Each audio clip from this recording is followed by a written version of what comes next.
Assalamualaikum warahmatullahi wabarakatuh. Selamat pagi anak-anak. Bertemu kembali dengan Ibu pada pagi hari ini. Bagaimana keadaan kalian? Sehat bukan? Bagus. Ya. Anak-anak sekalian, Ibu harap kalian semua dalam keadaan sehat walafiat. Jangan lupa jaga diri, jaga makan, jaga jarak, kalau keluar pakai masker, jaga kebahagiaan juga. Kalau kita bahagia, maka imun kita akan meningkat. Kalau imun kita meningkat, maka virus-virus yang akan datang menyerang kita akan ditolak oleh imun kita yang kuat, sehingga kita tetap menjadi sehat. Maka dari itu, jangan lupa setiap hari kita harus bahagia. Setuju anak-anak? Oke. Mari kita lanjutkan pelajaran kita hari ini. Hari ini kita akan belajar tentang pelestarian hewan langka di Indonesia dan perkembangbiakan vegetatif pada tumbuhan. Itu ada di tema 1, subtema 3. Ya, kita mulai. Pelestarian hewan langka di Indonesia itu ada 2 penyebabnya. 1, faktor lingkungan. Faktor lingkungan itu dapat terjadi apabila lingkungannya mendukung agar pelestarian hewan dapat dilakukan. Yang kedua, faktor manusia. Faktor manusia itu biasanya paling besar anak-anak. Kenapa? Manusia itu suka berburu hewan-hewan yang langka. Apa yang diambil toh Bu? Banyak. Contoh, ada hewan badak. Hewan badak itu ada culanya anak-anak di sini. Ada cula 2, ada cula 1, begitu kan? Nah, cula itu mahal sekali. Maka banyak orang-orang yang suka berburu badak itu untuk diambil culanya dan dijual. Kalau gitu terus-menerus akhirnya bagaimana? Ya punah. Ya kan? Ya, kita lanjutkan. Nah, apa tuh tujuan untuk pelestarian hewan? Yang pertama tadi sudah Ibu katakan, mencegah kepunahan agar tidak punah, tidak hilang. Ya, tidak mati semuanya. Biar lestari. Yang kedua, agar manusia dapat memenuhi kebutuhannya. Yang ketiga, agar hewan itu dapat terus berkembang biak. Kalau hewan itu terus berkembang biak, maka hewan itu tidak akan punah. Yang keempat, menjaga keseimbangan dan keberagaman. Kalau banyak hewan yang punah, nanti hewan-hewan yang ada di Indonesia semuanya menjadi habis. Tidak bisa dilihat, tidak bisa dipegang, tidak bisa disayang, kan? Yang kelima, agar anak cucu kita kelak bisa melihat hewan yang punah. Dulu waktu Ibu kecil, kalau Ibu jalan-jalan di dekat sawah, itu banyak sekali burung-burung bango yang berdiri manis di sawah. Kakinya itu koyok segitiga itu aja. Seperti itu. Tapi sekarang anak-anak lihat saja di belakang SMP 3, di perkantoran itu tuh, di sepanjang jalan tembus itu, apakah anak-anak pernah melihat burung bango ada di sawah? Tidak ada. Itu tanda bukti sebagian kalau hewan-hewan di kita itu sudah punah, bahkan berkurang. Belum punah pun bisa berkurang banyak sekali. Dulu waktu Ibu kecil, kalau Ibu jalan-jalan di depan gereja Jalan Pemuda itu banyak sekali burung-burung kecil yang namanya burung gereja. Kalau mereka diberi beras, ditaburi beras, mereka akan datang sambil makan bergerombol banyak sekali, senang banget. Tapi sekarang ada? Tidak. Kita lihat banyak sekali pedagang-pedagang yang menjual burung gereja yang sok diberi warna merah, hijau, kuning itu loh. Dan yang menyedihkan lagi, mereka menjualnya dengan harga murah. Ya kan, kasihan. Ya. Kita lanjut. Terus setelah agar hewan itu tidak punah, apa yang perlu kita lakukan? Yang pertama, memberikan edukasi kepada masyarakat. Edukasi itu apa toh Bu? Edukasi itu adalah pendidikan. Kita memberitahu kepada masyarakat apa itu arti pentingnya Arti pentingnya hewan agar tidak punah.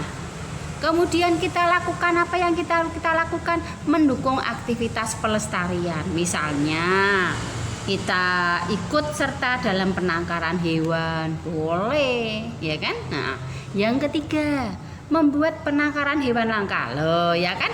Membuat penangkaran hewan langka. Hewan langka itu apa tuh? Banyak.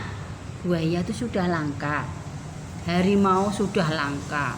Jerapah itu sudah langka. Kalian pernah ke kebun binatang? Pasti pernah. Nah, kebanyakan hewan yang ada di kebun binatang itu semuanya sudah langka. Sudah dipelihara oleh negara. Oke. Yang keempat, tidak melakukan perburuan. Loh.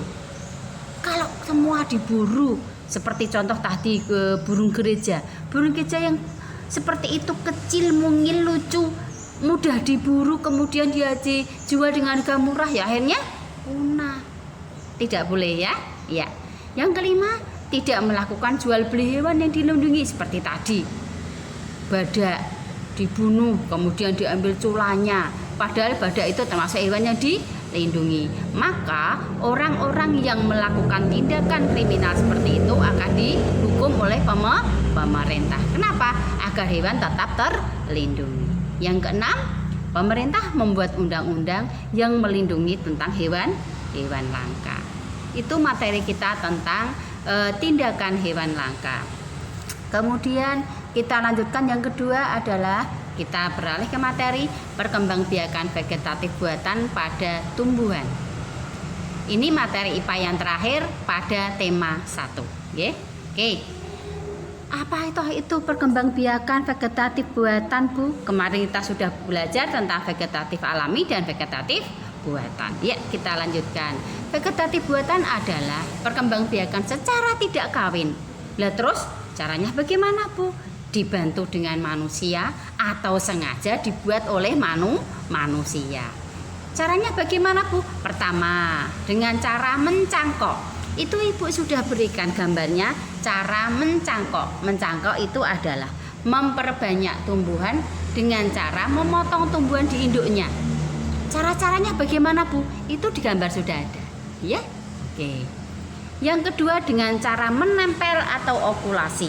Menempel atau okulasi adalah menempelkan mata tunas pada dua tanaman yang sejenis loh, Cah, ya. Tetapi berbeda sifat. Jadi sejenis tapi berbeda sifat. Misalnya mangga aromanis, kita lakukan okulasi dengan mangga. Dengan mangga mana lagi boleh. Kan sama-sama mangga, tetapi dalam satu jenis, satu pohon mangga. Ya. Itu sudah Ibu beri gambar semua, nggih. Yang ketiga, dengan cara menyambung atau mengenten. Menyambung atau mengetan adalah menggabungkan batang bawah dan batang atas dua tanaman yang sejenis. Iya, misalnya tanaman yang bersifat unggul. Yang satu rasanya mangga, misalnya rasanya masam ya. Rasanya masam. Kemudian kita sambung dengan pohon mangga yang rasanya manis. Maka hasilnya nanti akan berbeda. Coba saja. Penasaran kan? Ayo. Kemudian yang keempat, setek atau menyetek. Itu ada gambarnya juga. Biasanya itu tuh, Cah, menyetek itu tuh memperbanyak tumbuhan dengan menancapkan atau menanam potongan-potongan batang pada induknya. Contohnya apa? Ketela pohon, itu. Ketela pohon, tumbuhannya hanya dipotong, kemudian potongan itu terus ditanam. Bisa tumbuh enggak? Coba, yuk. Kalian punya kan tanah sedikit atau lahan sedikit, kemudian kita coba untuk melakukan tindakan setek itu, menyambung, mencangkok dan menempel. Coba nggih. Ya, yang terakhir dengan cara merunduk. Waduh, gambar Ibu kok hilang ya. Tadi pada sudah ada gambarnya loh. Maaf ya, maaf banget ya. Tadi ada gambarnya merunduk kok. Sekarang hilang. Ya, merunduk itu adalah tumbuhan dengan cara merundukkan batang sehingga tumbuh akar. Ya, merunduk itu ada di tanaman apa Bu? Biasanya ada di, kalau di bukumu itu ada di tanaman anggur, ada di tanaman anyelir dan lain-lain. Oke, itu ya. Sekali lagi maaf yang gambar meruduk kok hilang. Tadi ada kok tiba-tiba hilang. Tidak apa-apa ya, maafkan Ibu. Ya, anak-anak, itu materi kita pada pagi hari ini tentang pelajaran IPA. Tema 1 IPA kita sudah selesai. Oke, hari ini untuk IPA tidak ada tugas, kalian belajar saja, pelajari betul-betul apa tadi, pelestarian hewan, kemudian cara berkembang biaknya tanaman secara vegetatif buatan. Oke, terima kasih anak-anak, pelajaran kita pagi hari ini. Sekali lagi Ibu ingatkan, jangan lupa tetap bahagia agar imun kita semakin meningkat, tetap semangat belajar walaupun kita belajar dengan jarak jauh. Oke, kalau keluar jangan lupa apa?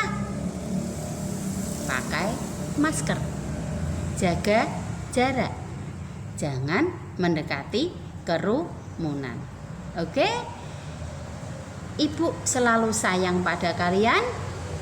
Jangan lupa, kangen banget ketemu kalian. Ya.